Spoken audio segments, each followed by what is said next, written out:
Assalamualaikum warahmatullahi wabarakatuh. Selamat datang di channel Kang Selamat. Kali ini Kang Selamat akan menceritakan sebuah kisah yang berjudul Punggel Ireng. Janji suci yang diucapkan bukan untuk kebahagiaan, melainkan untuk sebuah kematian, penebusan, dan keturunan yang tidak pernah usai. Cerita ini ditulis oleh Queer Typing, dan sebelum kita masuk ke ceritanya, buat kalian yang belum subscribe channel ini, tekan tombol subscribe-nya terlebih dahulu dan tekan tombol notifikasinya agar kalian tidak ketinggalan cerita seram lainnya dari Kang Selamat. Juga jangan lupa follow Instagram Portal Dimensi. Nggak usah berlama-lama lagi, langsung saja kita masuk ke ceritanya. Punggel Ireng. Si pengung dewa dan saya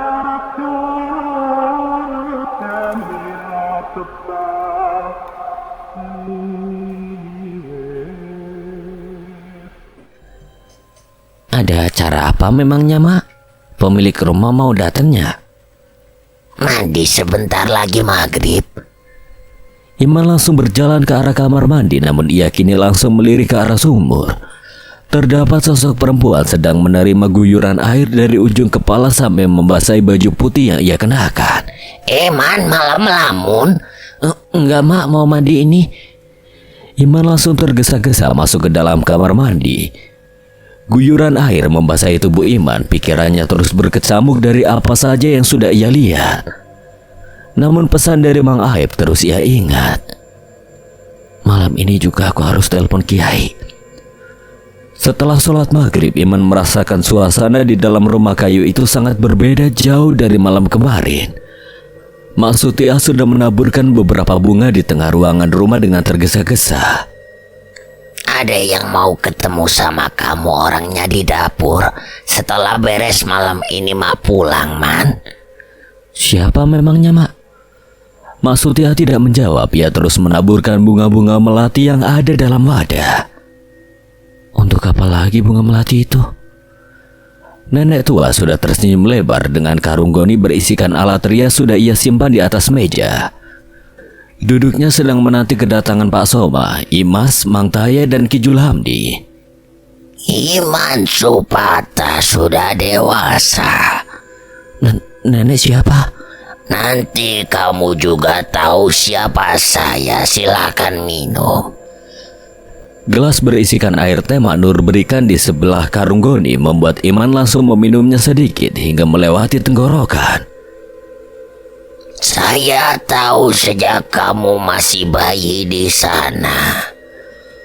Mak Nur menunjuk ke arah sumur tua itu berada, namun pandangan Iman sudah samar-samar. Tiba-tiba kepala Iman menyentuh meja makan, matanya seketika terlelap. Tugasku sudah selesai, aku pulang, Ma. Masukkan dulu anak ini ke kamar Sutia, bantu aku. Iman seketika sudah terbaring di atas kasur.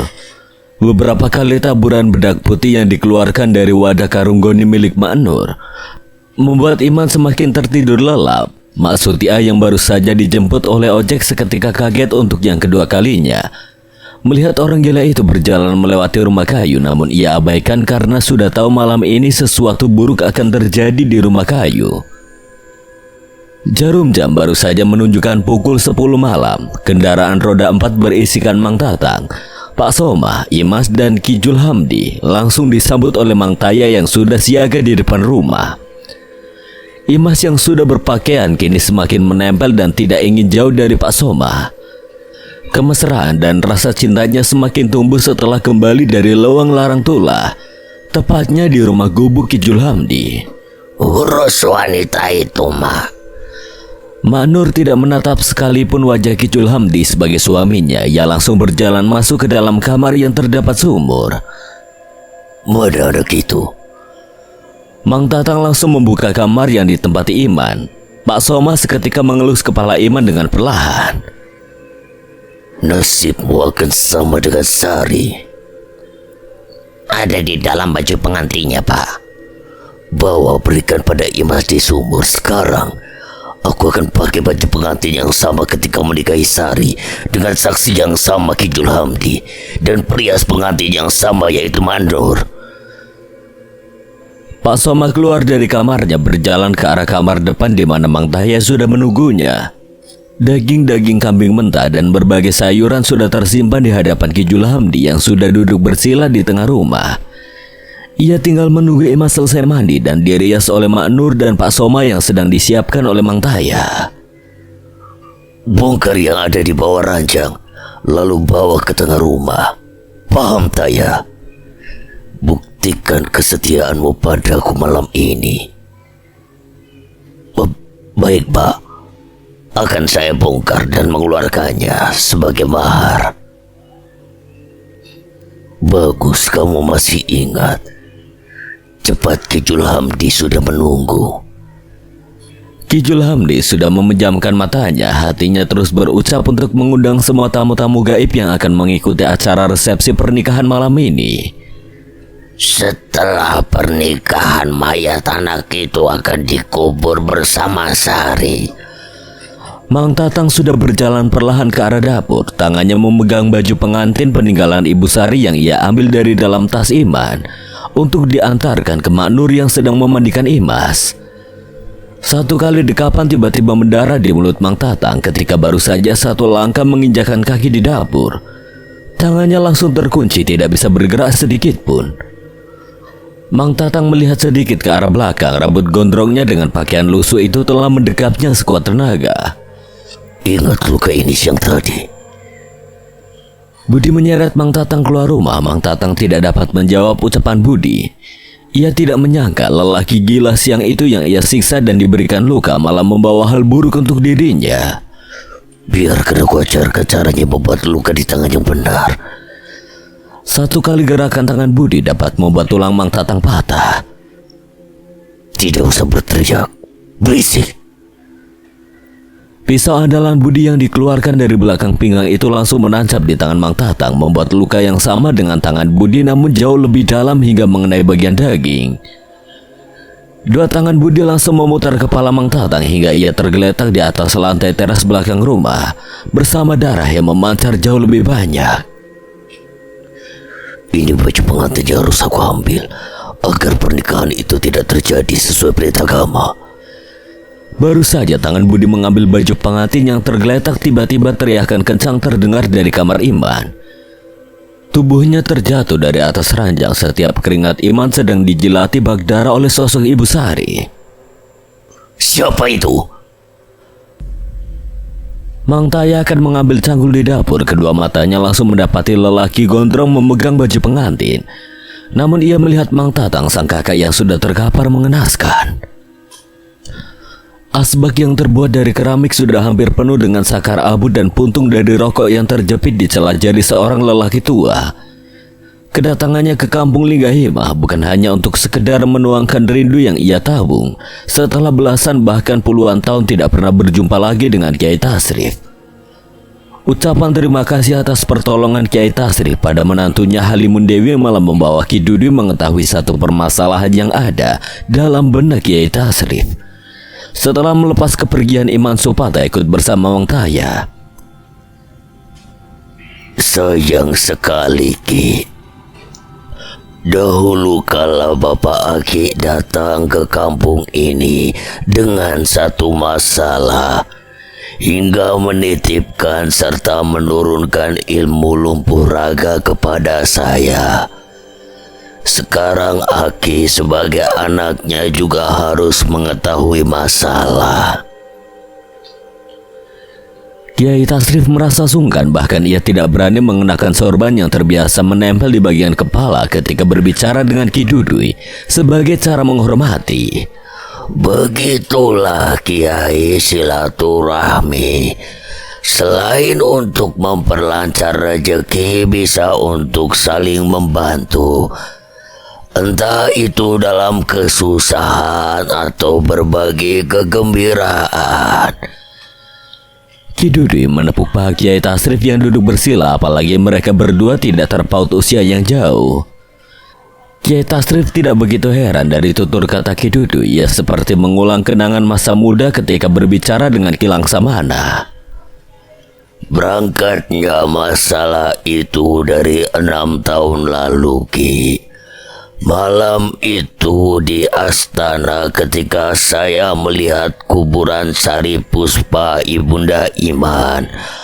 Ada yang menggali, akan tetapi malam itu juga keselamatan Iman di rumah gubuk dipertaruhkan. Kesalahan saya adalah menyelamatkan Iman. Kiai Tasrif memandang Ki Dudu dengan pandangan kosong. Umiyati, Neng Tari, dan Mang Aib bahkan tidak berani mengganggu obrolan dua lelaki yang termakan usia senja itu. Makanan dalam wadah tampah dari hangat sampai dingin belum berani mereka antarkan. Lalu kabar punggal ireng saya dengar, Ki, akibat wajah jenazah Sari dan sekujur tubuhnya menghitam. Dari pengakuan istri saya yang memandikan hingga 5 lapis kain kafan menutupi tubuh Sari. Sayangnya setelah itu gangguan sosok Sari tidak pernah berhenti datang kepada Iman. Hingga keputusan saya membawa Iman ke rumah ini, dia tidak pernah tahu siapa bapaknya masih hidup atau sudah mati. Ki Dudu hanya mampu menghisap rokok secara dalam lalu mengeluarkan asap secara perlahan. Membenarkan apa yang sudah ia ketahui setelah berjumpa Iman sebanyak 3 kali di rumah Gabah. Semua firasat pada Iman itu tidak berselang lama berbuah bukti sejak penyeru Gama dan Budi berkunjung lebih dulu ke rumah Kiai Tasrif. Budi sudah bergerak. Setelah pulang dari rumah Kiai, ia langsung mengikuti mobil yang membawa Iman. Sore ini juga Gama menuju salah satu lawang, bahkan menggunakan motor yang sudah Iman tinggalkan di rumah ini. Ke sana tujuan cucu saya, Kiai. Kiai Tasrif hanya menganggukkan kepalanya secara perlahan. Ia harus percaya dan yakin atas langkah yang diambil Ki Dudu. Termasuk alasan Gama yang baru tiba mengantarkan Ki Dudu langsung tergesa-gesa meminjam motor Iman pada Mang Aib. Semoga ada jalan untuk mengetahui ini semua sebelum kita mencegah kemungkinan paling buruk terjadi pada Iman. Wajah tegang Kiai Tasrif dan Ki Dudu menghiasi obrolan mereka. Ki Dudu merasa ini adalah waktu yang tepat untuk membalas kebaikan Kiai Tasrif, terlebih Iman yang rela menempuh jarak yang tidak dekat kala itu untuk mengantarkan botol berisikan air. Hingga Dewi, istri Gama, sampai sembuh. "Maaf Abah, ini makanan. Maaf mengganggu." Merepotkan sekali, padahal tidak apa-apa. Sudah tidak apa-apa, Ki. Ini sekedar makanan kampung. Kita tunggu dulu Gama sampai Kiai. Setelah itu Kiai tentukan mau seperti apa. Saya percaya Budi juga tidak akan mengambil langkah sembarangan. Walau kabar terakhir tangannya terluka diusir dari depan rumah kayu. Mereka tidak akan segan, Ki. Beras berisikan belatung hingga Neng Tari yang kerasukan hampir membunuh Iman malam itu. Semuanya sudah saya ketahui, namun saya tidak tega untuk membuat Iman tahu semuanya dari mulut saya. Saya juga paham, Kiai, tidak ada bapak yang tega membunuh anaknya.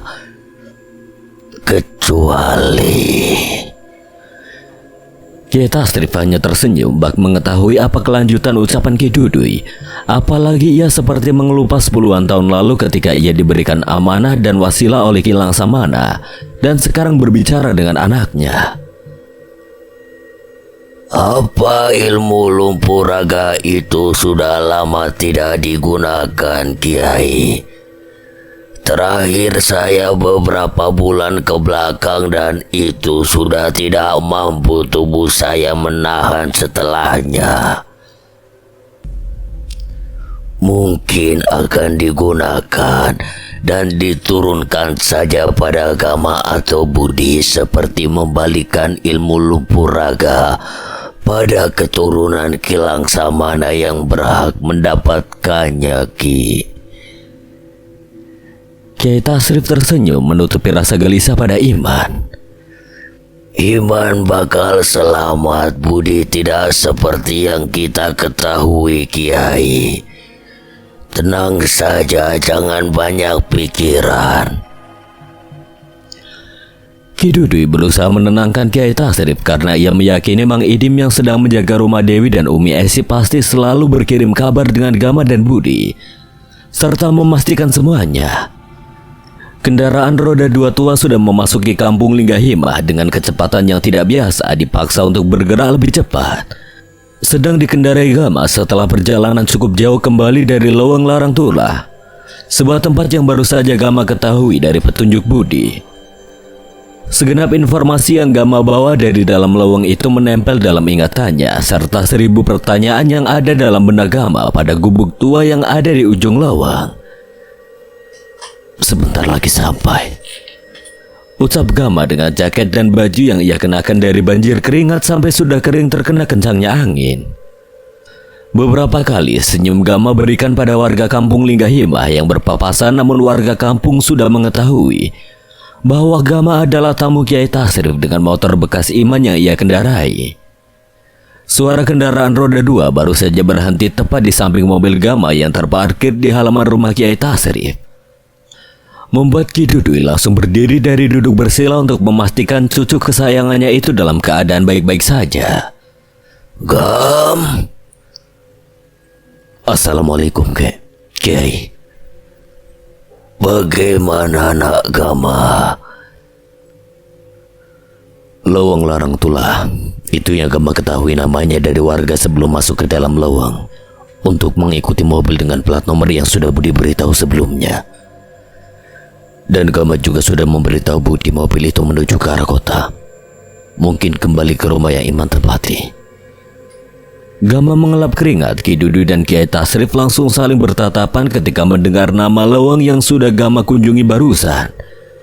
Apalagi cahaya sore sudah perlahan turun memberikan undangan pada gelap malam untuk segera menggantikan tugasnya. Bukan tempat yang salah, tapi tempat yang tidak baik. Kita sama-sama ingat dengan tempat itu, Kiai. Petilasan yang mana Ki Langsamana dahulu kala sempat datang ke tempat itu juga. Gama hanya terdiam. Ia tidak menyangka Ki Dudui dan Kiai Tasrif seperti sudah mengetahui lowang dengan hamparan kebun jati yang luas. Di sana Gama melihat orang dari rumah yang Iman tempati menuju gubuk tua dekat satu pohon jati tua yang menjulang besar. Satu wanita dengan tubuh ditutupi sarung sinjang. Gama menceritakan apa yang sudah ia lihat seluruhnya, termasuk ia ditemani Meong Hideng, membuat Kiai Tasrif yang sedang mendengarkan cerita Gama tiba-tiba menundukkan kepalanya manakala Meong Hideng kembali Gama sebutkan dan sudah terlihat oleh Kiai Tasrif berada di dekat pintu rumah. Dari sana ternyata mereka berawal dan berasal. Kakek sudah tahu tempat itu. Seberapa bahaya, Kek? Gama semakin cemas pada keadaan Iman walau ia belum sempat berbicara panjang dengan Iman. Hanya satu kali ketika ia dijemput oleh seorang lelaki bernama Mang Taya yang ia ketahui dari cerita Kiai Tasrif. Jika berkaitan dengan Iman, saya terpaksa harus turun gunung, Ki.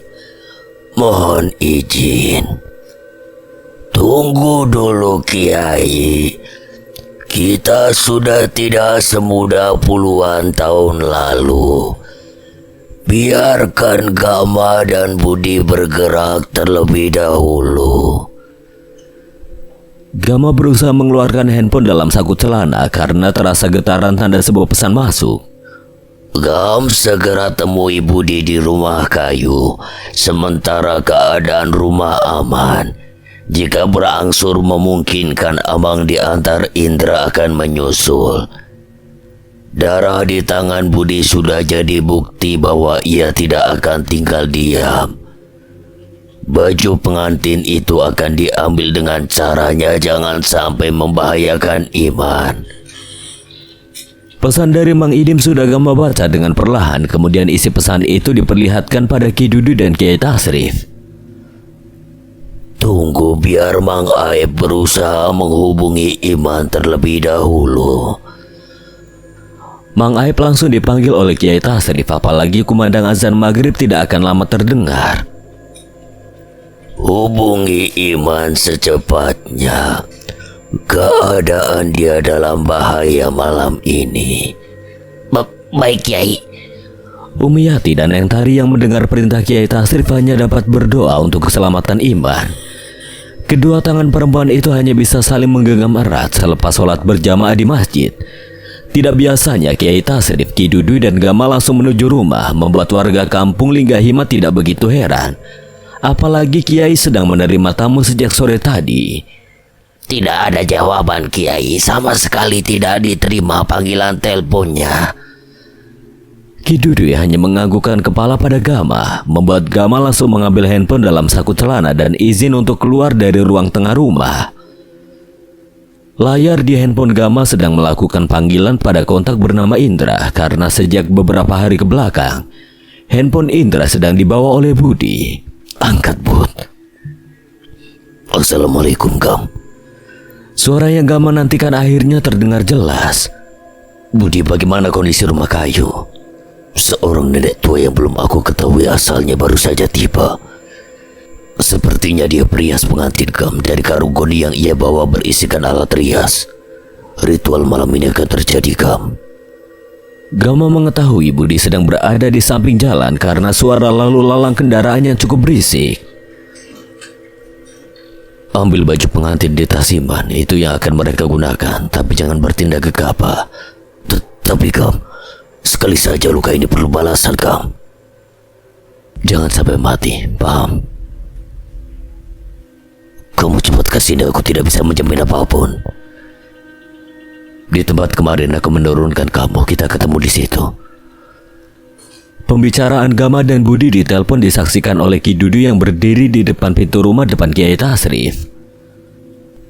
Kek, Gama harus segera menemui Budi. Bilang sama Budi aturannya kali ini berbeda. Ki Dudu sesekali melihat wajah cemas Kiai Tasrif dan Mang Aib yang terus berusaha menghubungi Iman. Gama hanya terdiam, ia menunggu perintah selanjutnya. Biarkan Iman mengetahui siapa Bapak dan cari Puspa. Dengan kematian yang telah terjadi, tapi keselamatan Iman harga mati. Ingat itu, Gam. Baik, Kek. Gama paham. Anggukan kepala Kiai Tasrif dan tepukan pada pundak Gama ketika mencium tangan. Bak sebuah pesan dan harapan pada keselamatan Iman di tangan Gama. Saya bantu doa dari sini, Gam. Semoga Gusti Allah memberikan jalan dan keselamatan. Ucap Kiai Tasrif. Baru saja Gama akan berdiri, tiba-tiba Kiai Tasrif memegang tangan Gama. Bantu Iman, tolong. Iman hanya ingin tahu dari mana darah dagingnya itu berasal. Mau bagaimanapun kamu keturunan Kilang Samana. Kiai Tasrif tiba-tiba kedua bola matanya sudah berlinang. Gama meninggalkan Ki Dudu dengan pilihan untuk menemani Kiai Tasrif dan menunggu kedatangan Mang Idi malam ini ke kampung Linggahima membuat Gama dengan tergesa-gesa menginjak pedal kendaraan roda 4-nya itu untuk meninggalkan rumah Kiai Tasrif. Kendaraan roda 4 sudah melaju di bawah gelap awan malam yang baru saja tiba. Gama hanya berkonsentrasi penuh mengendarai mobil agar cepat sampai di tujuan yang memakan waktu tidak sebentar. Dewi. Gama melihat handphone kembali berdering. Assalamualaikum, Gam, bagaimana? Waalaikumsalam, gimana keadaan rumah? Ibu Mulyani, Teh Anggit dan Kang Wahyu baik-baik aja kan? Semua baik-baik aja, Gam. Malah Umi Esi dan adik-adik kamu nginap malam ini di rumah. Kita semua cemas pada kamu dan Kidudi juga. Mang Idim dari tadi udah tidak bisa diam. Iman gimana? Dalam perjalanan ini, Wi, doakan ya. Saran aku bawa saja Iman ke rumah atau bisa hidup dengan Mang Idim sama halnya dulu ketika Budi dibawa dari kampung Wetan Telas Jaya. Nanti bisa kuliah di sini sambil kerja di toko bangunan, Gam. Setelah semuanya selesai, saran kamu akan aku tawarkan pada Imannya. Aku harus cepat bergerak ini. Doakan. Saran dari Dewi malam ini membuat Gama berpikir dengan cepat, apalagi ia tiba-tiba ingat bagaimana kehidupan Budi saat kehilangan kedua orang tuanya dan tinggal bersama Mang Idim. Dan hal itu dalam keadaan berbeda sedang menimpa Iman. Iman harus tahu darah dagingnya berasal dari mana. Gama sudah ingin segera sampai dan berjumpa dengan Budi melawan cepatnya waktu yang berputar malam ini. Tubuh seorang lelaki sudah tergeletak dengan keadaan leher yang mengenaskan, dengan luka di tangan yang tidak berhenti mengeluarkan darah dari sobekan kulit hingga terlihat bagian dagingnya. Akibat dari salam perkenalan Budi pada Mang Tatang, baju pengantin warisan dari Ibu Sari yang awalnya berada di tangan Mang Tatang sudah berpindah tangan kepada Budi. Namun lelaki brewok dan kumis tebal menangkap basah ketika ia akan mengambil cangkul atas perintah Pak Soma. Siapa itu? Mang Taya seolah tidak percaya pada keadaan sang kakak yang sudah terkapar mengenaskan dengan darah yang sudah tercetak jelas berceceran di atas lantai keramik teras dapur. Budi hanya memandang dingin ke arah wajah Mang Taya. Pisau andalan yang dipegang oleh tangan kanannya sudah ingin bergerak seperti sebelumnya bersarang pada kulit tangan Mang Tatang. Begitu juga dengan Mang Taya, perlahan ia sadar bahwa lelaki gondrong di hadapannya itu pernah ia lihat sebagai orang gila. Dan kini memegang baju pengantin yang seharusnya sudah dikenakan Imas setelah selesai dimandikan oleh Mak Nur di kamar yang memiliki sumur tua. Jangan gegabah jika ketahuan, lepaskan saja baju pengantin itu. Jangan kamu bawa, Bud. Kedatangan kamu akan membuat ritual itu seketika batal. Walau resikonya adalah keadaan Iman semakin berbahaya, tapi ia sudah memegang tasbih Kiai Tasrif. Pastikan saja keadaan Iman kemudian pergi. Mundur bukan berarti kita kalah, tapi kita membaca keadaan. Ingat. Budi ingat pada perintah Gama dengan perlahan menyimpan baju pengantin itu ke atas lantai. Dengan Mang Taya yang hanya bisa berdiam mematung, keberanian dalam dirinya seolah ciut ketika berhadapan dengan Budi. Teriakan kedua kali dari arah kamar Iman sudah Budi dengar hingga ia memasukkan pisau andalannya ke belakang pinggang. Ia perlahan mundur dengan terus menatap Mang Taya dingin. Taya, apa yang terjadi? Mak Nur memapa Imas dengan sarung sinjang yang sudah basah beserta rambut panjang dan indahnya. Tolong.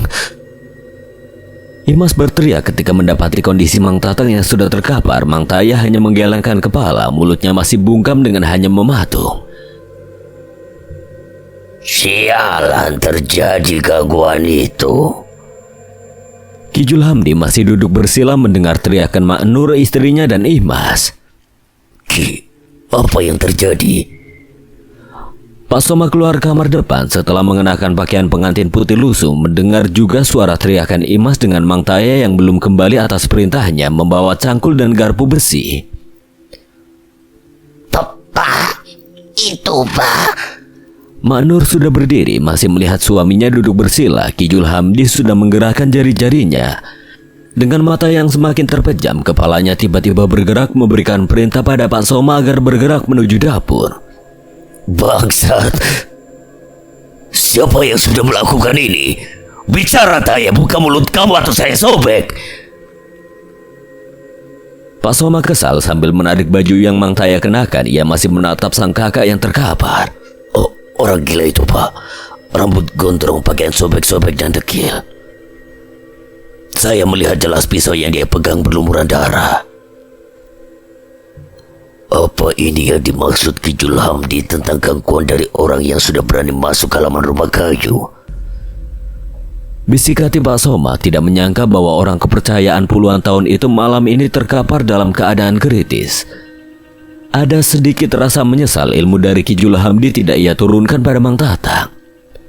Tanpa kesulitan yang berarti, Budi membuka dua jendela kamar yang Iman tempati. Kunci rapat yang menjaga agar jendela itu tidak mudah terbuka di tangan Budi hanya berakhir sia-sia. Anak yang malam.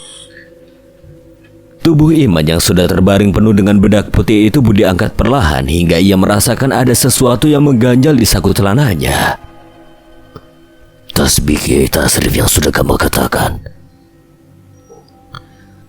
Budi sudah memastikan hampir seluruh orang yang berada di dalam rumah itu terjebak pengalihan perhatiannya dan berada di dapur.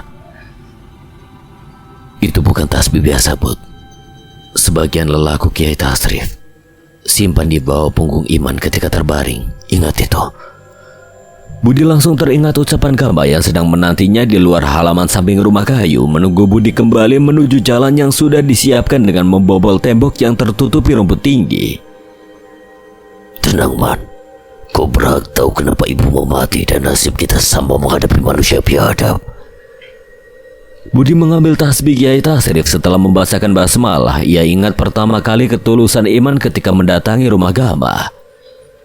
Dari ruang tengah rumah, sebuah bisikan nenek tua masuk ke dalam telinga Ki Julhamdi, membuat ia membuka kedua matanya dengan kaget. Pandangan matanya melihat ke arah kamar Iman sebelum mendengarkan kepanikan yang terjadi di dapur.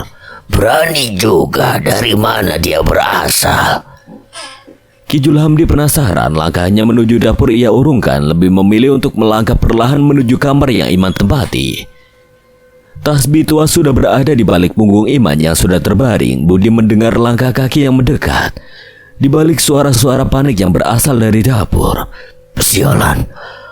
Langkah Budi yang seharusnya bergerak dengan cepat malah ia lakukan sebaliknya untuk mengikuti rencana yang ada dalam pikirannya saat ini. Berjalan menuju ke arah jendela. Baru saja kedua kaki Budi menyentuh halaman luar, tiba-tiba gagang pintu kamar Iman bergerak dengan cepat. Tangan Budi masih berada di dua jendela yang baru saja ia akan tutup, namun kalah cepat dengan sosok kakek tua berpakaian serba hitam yang sudah melihatnya. Berhasil, sesuai firasat. Ki Julhamdi memandang tidak percaya ke arah Budi, namun ia menyembunyikan segala rasa heran pada lelaki berambut gondrong yang sudah dengan berani dan bisa masuk ke rumah kayu dengan cara seperti itu. Curut, kau bukan lawan sebanding. Ki Julhamdi menatap Budi dengan meremehkan lalu tersenyum. Budi hanya menatap dingin ke arah Ki Julhamdi sambil menutup kedua pintu jendela dengan perlahan tanpa ada pun rasa takut yang tumbuh dalam dirinya. Namun ia cukup berhasil dapat melihat wajah Ki Julhamdi tanpa harus bersusah payah. Kondisi Mang Tatang, Ki. Pak Soma yang melihat kaget Ki Julhamdi yang sudah berada di depan kamar Iman langsung menghampirinya. Ada apa, Ki? Orang yang beberapa malam ke belakang mengintip aku dari jauh. Akhirnya aku bisa melihatnya, Soma. Tanda bahaya dan tanda lainnya sudah dilayangkan dengan cara tidak sopan masuk ke dalam rumah ini dengan cara sembarangan. Pak Soma hanya melihat Iman masih terbaring dengan wajah dan pakaian yang Iman kenakan penuh dengan bedak hasil pekerjaan dari Mak Nur. Tidak ada yang berubah dari kamar Iman dengan jendela yang masih tertutup rapat, namun kedua kunci jendela itu sudah tidak berada di tempatnya. Beberapa kali tangan Mang Taya memastikan denyut nadi di bagian leher dan tangan Mang Tatang ketika ia terbaring di ruang tengah rumah. Suruh Imas tunggu di dapur temani Mak Nur. Imas yang hanya mengenakan sarung sinjang sebagian penutup tubuh itu langsung berjalan ke arah dapur. Ia sudah tidak bisa menolak segala perintah yang keluar dari mulut Ki Julhamdi dan Pak Soma. Apa bisa selamat, Ki? Mang Tatang masih hidup ini. Pak Soma tiba-tiba membisikkan sesuatu di dekat telinga Ki Julhamdi. Sekalian saja tidak ada pilihan, Ki. Asal kalian berdua tahu, luka ini bukan dilakukan oleh sembarang orang yang baru pertama kali memegang pisau. Dengan ia tahu sedalam apa menusukkan pisau hingga menyentuh bagian daging, orang itu tentu terlatih dan sudah biasa melakukan ini. Ki Julhamdi terus memastikan kondisi Mang Tatang. Leher Mang Tatang dengan tulang-tulangnya yang sudah remuk itu digerakkan berkali-kali oleh Ki Julhamdi. Masukkan saja, Ki, lebih baik Tatang hidup. Tapi Mang Taya sudah mengetahui siasat Pak Somad dan Ki Julhamdi kepada Mang Tatang. saya dengar apa kamu mau istri kamu di rumah. Sudah cukup, diam kalian. Mang Taya tidak percaya kalimat itu keluar dari mulut Pak Soma. Menjauh. Ki Julhamdi sudah memejamkan matanya, malah suara bisikan nenek tua yang tiba pada dua telinganya. Bereskan, naonu jadi penghalang. Kamu harus tahu di mana manusia itu berasal. Pernikahan malam sekarang tidak bisa dilaksanakan. Saya tidak mau tahu apa yang sudah kamu mulai. Habisi. Balik ke gubuk, saya menunggu kamu. Ki Julhamdi langsung menganggukkan kepala, memahami semua ucapan nenek tua yang memberikan bisikan berupa perintah yang harus segera ia ikuti. Pernikahan batal malam ini. Tapi Ki, batalkan Taya menggali di bawah ranjang. Bawa tubuh Tatang sebelum pergi ke rumah gubuk. Kamu nikmati saja persetubuhan dengan Imas malam ini, sebagai perkenalan Imas di kamar itu dengan dia. Paham? Satu kali usapan tangan Ki Julhamdi pada luka di tangan Mang Tatang membuat darah yang mengalir itu seketika berhenti. Nafas Mang Tatang semakin memburu kencang dan membuka mata secara perlahan, tanpa mampu menggerakkan lehernya sama sekali. Terjadi. Maksudnya, Mak? Imas tiba-tiba melihat ke arah Pak Soma dengan pandangan mata sayu. Ketika Pak Soma melambaikan tangannya membuat Imas bak binatang peliharaan. Mak Nur hanya menggelengkan kepala manakala melihat Imas berjalan mendekat ke arah Pak Soma dan membawanya masuk ke dalam kamar depan. Segala kejanggalan itu bukan hal yang pertama kali ia lihat di rumah kayu. Suatu saat nanti saya yakin Mak Nur dan Ki Julhamdi yang akan merasakan dan mengalami nasib yang sama seperti saya, Taya, Tatang, bahkan Sari Puspa. Mak Nur hanya terdiam ketika mengingat ucapan Teh Denok, istri Mang Taya yang sudah ia datangi malam itu dalam keadaan sakit yang mengenaskan di rumahnya. Taya, antarkan saya pulang cepat. Mak Nur tidak memperdulikan keadaan sang suami yang baru saja membuat Mang Tatang setengah sadar tidak mengalami sakit pada bekas luka atau beberapa tulang leher yang remuk. Apa tidak mau pulang ke rumah gubuk? Lawang Larang Tulah nunggu kamu kembali, Ma. Biadab. Mak Nur harus mengingat satu nama tempat yang sudah lama ia tinggalkan. Laju kendaraan roda 4 yang dikendarai Gama sudah melintas di atas jalanan aspal malam ini, diterangi cahaya rembulan yang bukan lagi memberikan keindahan pada Budi dan Gama, melainkan masalah sudah menantinya yang akan cepat atau lambat menghampiri mereka berdua. Budi, jangan bilang. Gama melihat Budi membersihkan darah dari pisau andalannya itu mengenakan pakaian sobek yang menempel di tubuhnya. Tangan Budi langsung berhenti bergerak, kepalanya seketika menunduk. Orang itu masih hidup, Gam. Maaf, hanya dengan cara itu dia merasakan sakitnya luka. Budi tidak ingin suaranya jauh lebih keras daripada Gama. Kamu bilang tadi hanya lehernya saja. Belum selesai aku bicara, kamu sudah tanya soal Iman. Budi membuka sedikit jendela mobil, kemudian memasukkan kembali pisau yang belum seluruhnya bersih dari darah itu kembali ke pinggangnya. Maksudku leher dan tangan Kam sama halnya dengan luka di tangan aku ini, tapi sedikit saja lebih dalam, tidak lebih. Gama hanya mengangguk dan percaya pada penjelasan Budi walau ia tahu bagaimana cara Budi bekerja dengan pisaunya. Tidak lebih sampai dagingnya terlihat dan darahnya berceceran. Iya Kam, maaf. Pasti masih sadar. Kakek tua itu juga yang aku lihat jauh lebih sakti. Urusan luka begitu bukan hal sulit baginya. Namun setelah melihat aku, dia pasti mengeringkan apapun yang akan dilakukan pada Iman. Aku yakin. Budi kemudian beberapa kali menganggukkan kepala sambil menyingkirkan rambut gondrong yang menghalangi pandangan matanya ketika mengingat sebuah jalan tujuan mereka berdua malam ini. Nanti saja bahas kakek tua itu dengan Ki Dudu dan Mang Idim. Benarkan ini jalan ke rumah Mak Sutia itu? Depan belok kiri paling ujung Kam. Budi masih ingat ketika kemarin sempat mengikuti dan ingin tahu keberadaan rumah Mak Sutia yang sudah ia intai. Kamu yakin dia terlibat, Bud? Kalau tidak Kam, dari cara dia malam itu membuang air penuh dengan bekas darah, sudah jelas. Setidaknya kita akan mendapatkan jawaban awal dari Mak Sutia. Aku yakin semua tunduk pada lelaki tegap yang kau lihat di lewang larang tulang. Budi menjelaskan ketika Gama baru saja berhenti di depan rumah paling ujung dengan halaman cukup luas. Baik, aku paham, tapi ingat jangan bertindak gegabah. Sedikit paksaan, Kam. Gama hanya menganggukkan kepalanya, bukan pada ucapan Budi yang terakhir, namun ia sudah melihat seorang nenek tua membuka sedikit gorden jendela.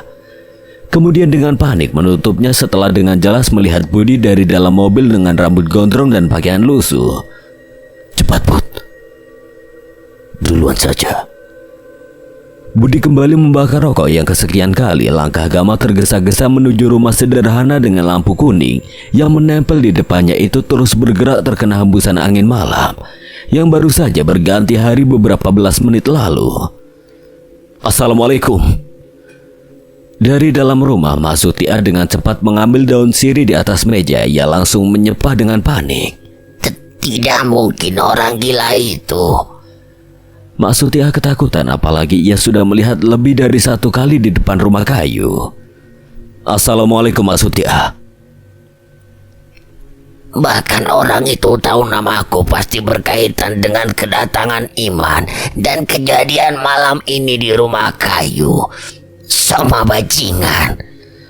Sutia bukan melangkahkan kaki ke bagian pintu depan berada, malah dengan langkah cepatnya ke arah dapur untuk segera pergi dari rumah. Pintu dapur Mak Sutia buka dengan perlahan, namun tiba-tiba pandangannya benar-benar kaget. Bak kedua bola matanya itu akan lepas. Siapa kamu sebenarnya? Budi sudah berdiri tegak di depan pintu dapur dengan menghisap rokoknya perlahan. Kecepatan Mak berlari keluar dari dalam rumah ini tidak akan sulit aku kejar. Apalagi sudah larut malam seperti ini.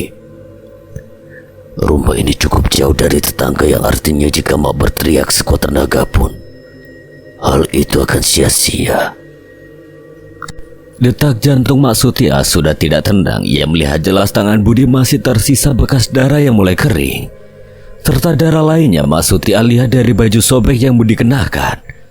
Bekas membersihkan darah di pisau ketika berada di dalam mobil. Coba saja buktikan jika ucapanku salah. Budi langsung bergerak masuk ke dalam rumah Mak Sutia. Mak Sutia bak terkena hipnotis oleh ucapan Budi yang ia benarkan semua. Walau ia masih kebingungan dengan tujuan orang gila yang pernah ia lihat sebelumnya itu. Assalamualaikum. Ucap Gama di balik pintu depan rumah. Beberapa kali ucapan salamnya belum ada yang menjawab. 2 kali suara kunci pintu terdengar oleh Gama membuat ia merasa tenang. Waalaikumsalam, Kang. Budi hanya menundukkan kepala sambil menunjuk mengenakan ibu jari ke arah belakang rumah. Kamu ini... Gama menepuk pundak Budi membuat Budi langsung mengunci kembali pintu dan mengikuti langkah Gama untuk menemui Mak Sutia. Mak Sutia masih mematung berdiri tanpa bergerak sedikit pun. Perasaan takut dan bingung menjadi satu dalam pikiran Mak Sutia. Yang seharusnya tengah malam ini ia dapat beristirahat dengan tenang setelah pulang dari rumah kayu. Namun naasnya, kedatangan tamu malam ini yang ingin ia hindari malah terjebak pada keadaan yang menakutkan. Duduk saja, Mak. Maaf jika kedatangan saya dan teman saya ini mengganggu waktu istirahat Mak Sutia. Semilir angin dini hari membuat bulu kuduk Mak Sutia berdiri, apalagi ketika melihat tonjolan gagang pisau yang ada di balik pinggang Budi yang sudah ia ketahui sebagai orang gila beberapa hari ke belakang. Saya hanya ingin mencari tahu sesuatu yang mungkin Mak juga sudah tahu. Mak Sutia masih sulit untuk membuka mulutnya untuk berbicara pada Gama, apalagi Budi memperhatikan dengan dingin. Tidak akan sulit jika membuat keadaan malam ini jauh lebih buruk daripada keadaan di rumah kayu. Apa kalian bagian dari keluarga Kiai Tasrif dan kedatangan kalian berangkat dari Iman yang tinggal di rumah itu? Salah satunya itu, Mak. Dan salah duanya siapa Sari Puspa? Mak Sutia langsung membuang daun sirih di mulutnya karena kaget kembali mendengar nama Sari Puspa. Punggel Ireng. Kondisinya sudah terkunci dan tidak banyak memberikan pilihan lain. Bicara saja, Mak. Keselamatan Mak saya jamin. Hanya orang putus asa yang ingin dirinya mati padahal masih dapat untuk hidup dan berguna. Tidak mendahului takdir sang pencipta. Gama berusaha membuat Mak Sutia tenang karena ia sudah melihat raut wajah putus asa dari kulit tua wajah Mak Sutia. Semilir angin yang menerpa dedaunan di halaman belakang rumah Mak Sutia menjadi saksi ketika ia tidak menyangka bahwa garisan takdir dan keputusan di masa lalu membawanya pada keadaan sulit di hari ini. Kita tidak punya banyak waktu, Mak. Baik. Budi sudah mendapatkan perintah dari gerakan kepala Gama agar ia memastikan keadaan gelang gengge yang berada di dalam sakunya seketika berubah menjadi hangat.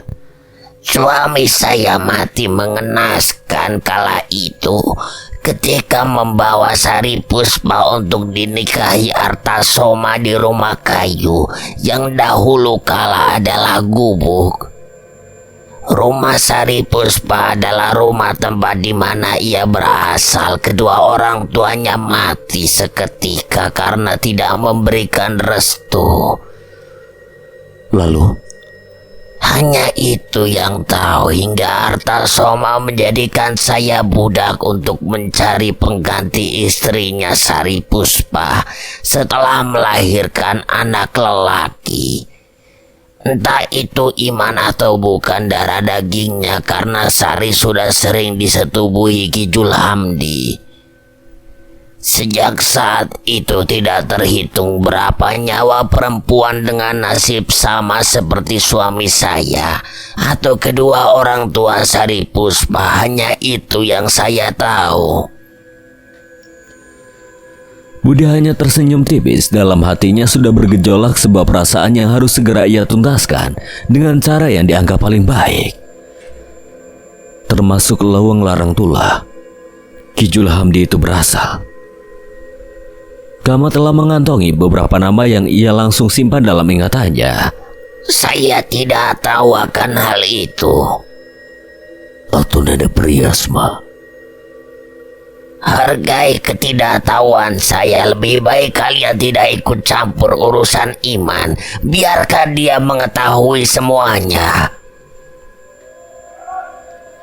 Tangan Gama langsung menahan Budi agar tidak menggerakkan tangannya karena hampir saja tangan Mak Sutia dijadikannya tempat untuk mematikan bara api dari rokok yang sedang Budi hisap. Kepala Gama memberikan pertanda pada Budi akan kedatangan Meong Hideng yang berjalan terpincang-pincang melintas di halaman belakang rumah Mak Sutia. Tidak pernah ada kucing hitam sebelumnya. Dari depan rumah Mak Sutia sebuah motor baru saja berhenti. Lelaki brewok dan kumis tebal itu baru saja mengeluarkan handphone sambil terus melihat mobil Gama yang terparkir. Masuk, pastikan Sutia berada di dalam, Taya.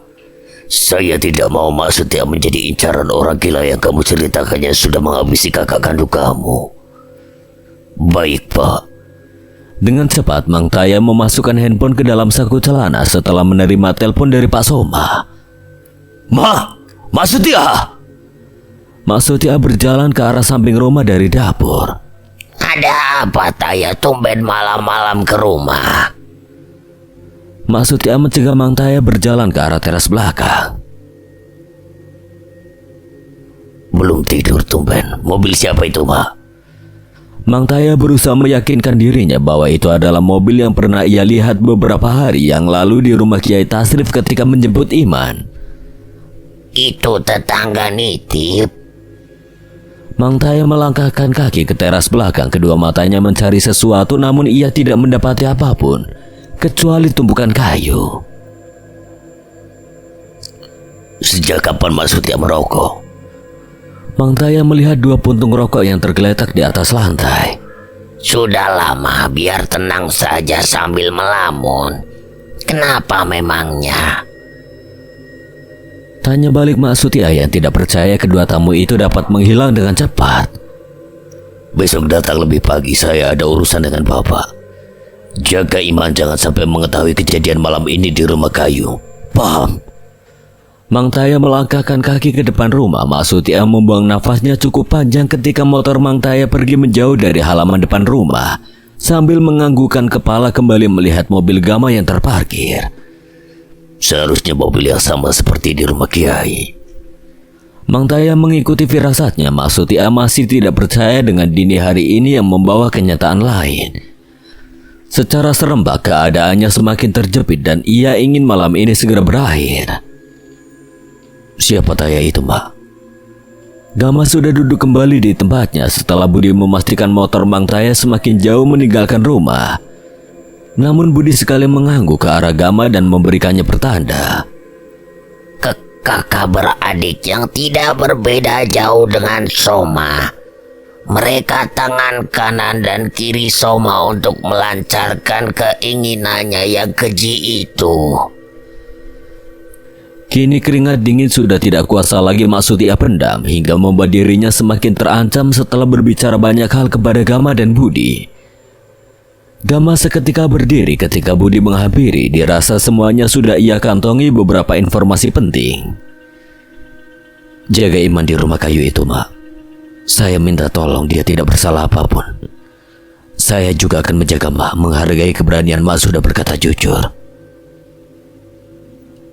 Anggap saja kita tidak pernah berjumpa malam ini. Dan ingat, saya bisa kapan saja membakar rumah kayu itu jika ada yang berani menyentuh tubuhnya. Mak Sutia hanya diam mendengar langkah Gama setelah mengucapkan salam meninggalkan halaman belakang rumah. Sementara Budi masih beberapa kali menatap Mak Sutia. Putus asa Mas Sutia itu tapi bisa berbuat apapun, Gam. Aku antarkan kamu ke rumah kayu. Di sana pasti Soma masih tinggal menunggu Taya barusan, Bud. Selanjutnya aku akan menemui Ki Dudu yang mungkin sudah bersama Mang Idim di kampung Linggahima. Hati-hati, Taya belum terlalu jauh dari kampung ini. Mungkin sedang memperhatikan dan menunggu kita. Bereskan saja, tapi jangan ada darah jika itu terjadi, Bud. Budi langsung tersenyum senang ketika perintah keluar dari mulut Gama dan hal itu yang dinantikannya sebagai salah satu cara menjaga Iman. Baru saja roda 4 kendaraan yang Gama kendarai itu perlahan mundur dari salah satu warung yang masih buka di pinggir jalan yang tidak jauh dari rumah Mak Sutia. Lelaki brewok dan kumis tebal sudah berdiri sambil menempelkan telepon ke daun telinganya. Apa kamu rela dan menerima kakak kandung kamu di sini terkapar dengan luka seperti itu? Jika keberanian dalam dirimu ada, habisi saja. Ucapan Pak Soma di telepon sudah Mang Taya dengar dengan jelas, membuat ia langsung menaiki motornya untuk mengejar mobil Gama. Gam, awas!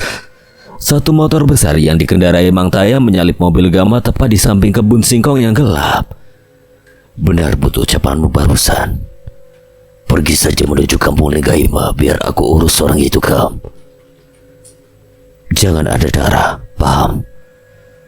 Budi hanya menganggukkan kepala dengan perlahan turun dari mobil. Seketika mobil Gama melesat ke arah samping untuk melewati motor yang menghalanginya, membuat Mang Taya kebingungan.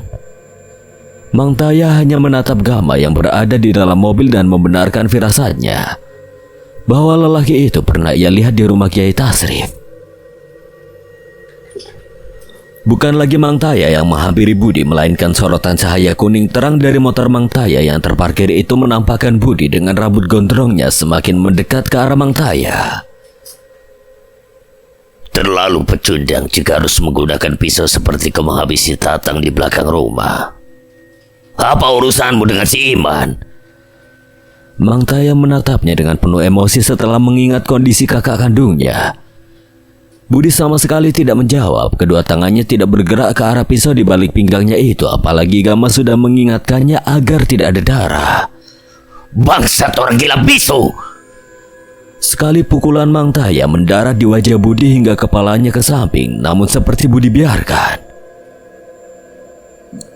Beruntung tidak aku buat mati malam ini kakak kandungmu itu. Bisik Budi pelan, tendangan kaki kanan Mang Taya mendarat di bagian perut Budi walau tidak membuat Budi bergeser dari tempatnya berdiri. Giliran pukulan tangan Budi mengenai wajah Mang Taya hingga tubuhnya seketika terjatuh. Budi menarik paksa agar tubuh Mang Taya kembali berdiri di hadapannya. Satu kali tendangan kaki kanan Budi mendarat di perut Mang Taya hingga langsung membuatnya mengeluarkan darah dari mulut Mang Taya. Seharusnya sama dengan kakakmu. Budi menyeret tubuh Mang Taya yang sudah hampir tidak sadarkan diri itu ke samping jalan di bawah pohon. Ampun. Kini jaket kulit yang ia kenakan sudah menahan darah yang keluar dari mulutnya. Kepala Mang Taya sengaja Budi sandarkan ke arah pohon dengan pakaian yang sudah kotor. Pagi nanti akan ada yang menemukanmu sedang tidur di bawah pohon ini. Budi bak akan menguliti hewan buruannya dengan segera.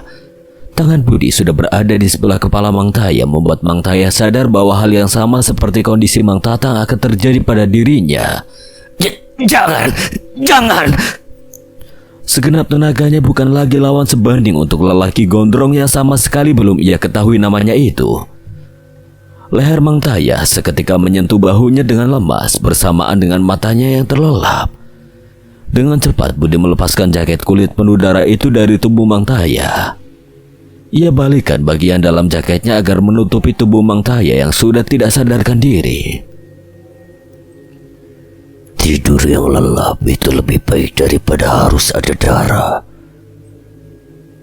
Baru saja Budi akan berdiri dari jongkoknya dekat tubuh Mang Taya, tiba-tiba ia mendengar dering suara telepon dari saku jaket Mang Taya.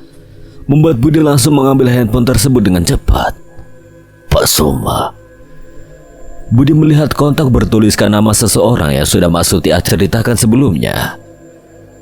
Dengan cepat Budi angkat panggilan masuk. Taya di mana? Kalau sudah berhasil membuat lelaki gondrong itu mati, cepat ke rumah sebelum Iman terbangun.